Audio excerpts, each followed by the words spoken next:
শ্বশুর বাড়িতে যাওয়া হলো না, তাই ওর সাথে আসছিলাম পড়তে, ও আমাকে দিতে এসেছিল। 2 দিন মিলিয়ে আজকে একটা ব্লগ শেয়ার করতেছি। আমার পড়া শেষ হইলে আবার একসাথে চলে যাব, মানে আমি বাবার বাড়িতে যাব আর ও শ্বশুর বাড়িতে চলে যাবে, মানে আমাদের বাড়িতে। এটা পরের দিন সকালবেলা, অনন্যার সেদিন লাস্ট পরীক্ষা ছিল আর সকালবেলা আমরা ছাদে এসে খাওয়া দাওয়া করছিলাম। সকালবেলা খিচুড়ি রান্না হয়েছিল, তার সাথে তরকারি ছিল আর ডিম ভাজি। আমি বাপ্পার সাথে চলে যেতে চেয়েছিলাম, কিন্তু বাবা বলল আর কয়েকটা দিন থেকে তারপরে যা। ভেবেছিলাম একসাথে চলে যাব শ্বশুরবাড়িতে, কিন্তু সেদিন যেহেতু যাওয়া হয় না, এই জন্য মনটা খুবই খারাপ ছিল, তাই আর সেদিনকে ব্লগটা কন্টিনিউ করি নাই। এটা পরের দিন সকালবেলার ব্লগ। সকালবেলা উঠে অনন্যা পরীক্ষা ছিল, খাওয়া দাওয়া করে রেডি হয়ে নিয়েছে, ও পরীক্ষা দিতে যাবে আর আমারও তো পড়া আছে, আমি একটু পরে বের হব। মা যে গাছগুলো লাগিয়েছিল সেগুলো অনেক সুন্দর হয়েছে। এইগুলো হচ্ছে ওলকপি গাছ, তার মাঝে এবার পালং শাকও হয়েছে, মানে পালং শাকের বীজ ছড়িয়েছিল। মা যেটাই লাগাক না কেন সেটাই খুব সুন্দরভাবে হয়ে যায়। এখানে যখন আসলাম তখন খুব বেশি একটা কষ্ট হচ্ছিল না, ভাবতেছিলাম যে বাবার কাছে যাব, মার কাছে যাব, কিন্তু কালকে যখন রেখে গেছে তখন খুব বেশি কষ্ট হচ্ছিল ওর জন্য। ভেবেছিলাম একসাথেই চলে যাব, কিন্তু আর 5-6টা দিন থেকে তারপরে যেতে হবে। ভালোবাসার মানুষগুলোকে ছেড়ে থাকতে সবারই কষ্ট হয়, এদিকে মা বাবাও ভালোবাসার মানুষ, আবার স্বামীও ভালোবাসার মানুষ। স্নান করে ঠান্ডা লাগছিল, তাই রোদ্দুরে বসে খাচ্ছিলাম। মা বলে এখানেই খেয়ে নে, পড়তে যাওয়ার সময় হয়ে গেছে, তাই মা বললো খেয়ে নিতে। মায়ের মতো এত ভালোবেসে কে খেতে দেবে বলেন। আজকে রান্না করেছিল আলু দিয়ে চিংড়ি মাছ, আর তার সাথে ছিল ফুলকপির দিয়ে পার্শে মাছ। আমার তো চিংড়ি মাছ খেতে ভালোই লাগে। ঘন্টু তোর থেকে বড় পেঁপেটা, তাই না?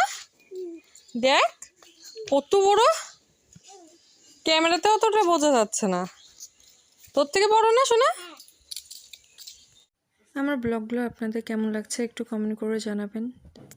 খাওয়া দাওয়া করে আমিও বেরিয়ে পড়েছি, আর এদিকে তো দেখলেনই কত বড় পেঁপে। আসলে সত্যি অনেকটা বড় ছিল পেঁপেটা, কিন্তু ক্যামেরাতে অতটা বোঝা যাচ্ছিল না।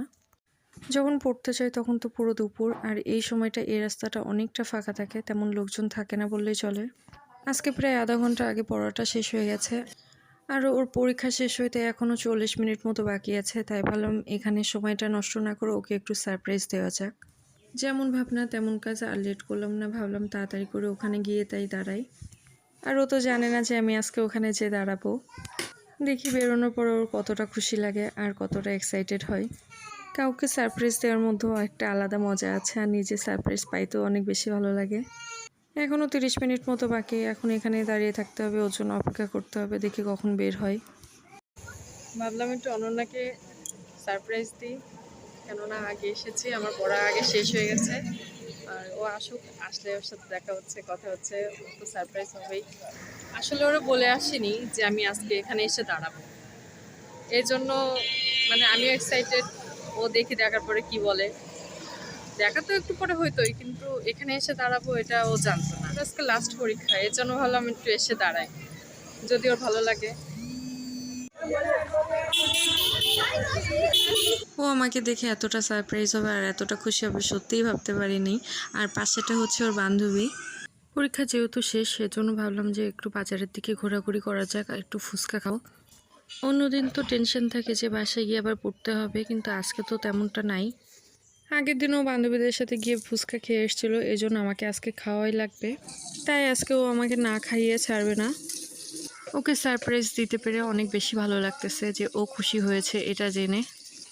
গতদিন ওকে 2টা প্রশ্ন সিলেক্ট করে দিয়েছিলাম, বলছিলাম এই 2টা পর, এই 2টা শিওর আসবে, আর ওই 2টাই এসেছে। ও অনেক বেশি খুশি সেটার জন্য, আর বলছিল সেটাই আমাকে। যেহেতু আজকে ওর লাস্ট পরীক্ষা আর বান্ধবীর সাথে দেখা হবে না কয়েকটা দিন, তাই কয়েকটা ছবি তুলে নিল।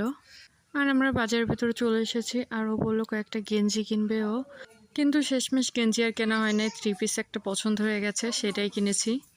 দুজনের জন্য 2টা 1 পিস পছন্দ হয়ে গেছিলো, সেই 2টাই নিয়ে নিয়েছি আমরা। পরে আরেকটা ভিডিওতে শেয়ার করব যে কি 1 পিস কিনেছি। আর আমরা আগেও অনেকবার পরেছি দুজনে সেম ড্রেস, এই জন্য এবারও নিয়ে নিলাম সেমটা। বিয়ের আগে পরতাম সেম ড্রেস আমি আর আমার বান্ধবী। এখানে এসে বলে যে কয়েকটা কাঁকড়া ক্লিপ নিবে, এই জন্য 2টা কাঁকড়া ক্লিপ পছন্দ হয়েছে, সেই 2টাই নিচ্ছিল।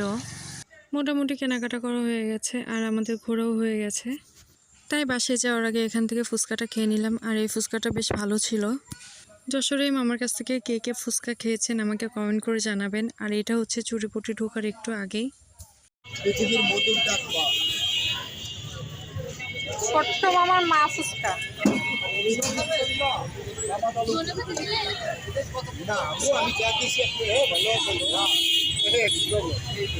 হুম।